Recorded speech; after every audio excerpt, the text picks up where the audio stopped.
जिस देवता के सामने परशुराम ने फरसा झुकाया वह कोई और नहीं काल भैरव थे। कहते हैं परशुराम वो थे जिनका फरसा चलते ही राजवंश मिट जाते थे। धर्म का दंड निर्दयी और अटलन पर उस रात काशी में एक और न्याय जाग चुका था। श्मशान की राख से निकले काल भैरव, न गर्जना न चुनौती, सिर्फ आंखें जिनमें समय पैद था।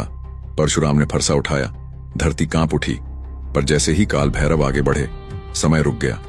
कहते हैं फरसा हाथ में था पर चला नहीं, क्योंकि परशुराम समझ चुके थे धर्म दंड देता है पर काल निर्णय करता है। उस रात युद्ध नहीं हुआ, फैसला हुआ।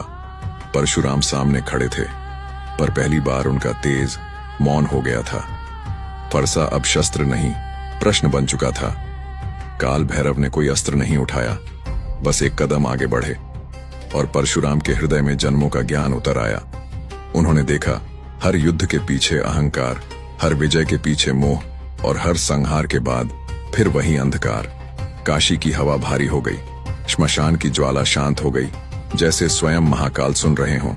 तब परशुराम ने फरसा नीचे किया, पहली बार, किसी के सामने नहीं, सत्य के सामने।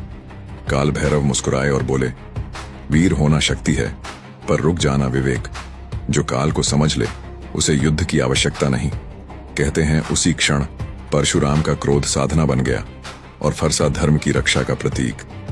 आज भी काशी में विश्वास है, जहां अहंकार झुकता है वहीं काल भैरव प्रकट होते हैं, और जो उन्हें समझ ले उसका जीवन युद्ध नहीं निर्णय बन जाता है। तो सभी बोलो, हर हर महादेव।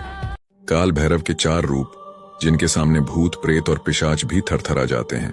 शिव के रूप काल भैरव न केवल रक्षक हैं बल्कि संहार भी करते हैं। भैरव जी के 4 मुख्य रूप हैं जो किसी भी अमंगल को तुरंत नष्ट कर देते हैं। पहला रूप बटुक भैरव, एक बाल रूप, लेकिन इतनी शक्तिशाली कि तांत्रिक भी डर जाते हैं। यह रूप बच्चों जैसे दिखते हैं पर उनकी दृष्टि में अग्नि है। दूसरा रूप क्रोध भैरव, जब अधर्म अपनी सीमा पार करता है तब यह रूप प्रकट होता है। त्रिशूल तलवार और अग्नि से भूत पिशाचों का संहार करता है।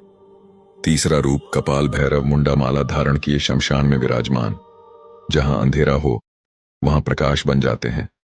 चौथा रूप महाकाल भैरव, समय के भी पार काल के स्वामी।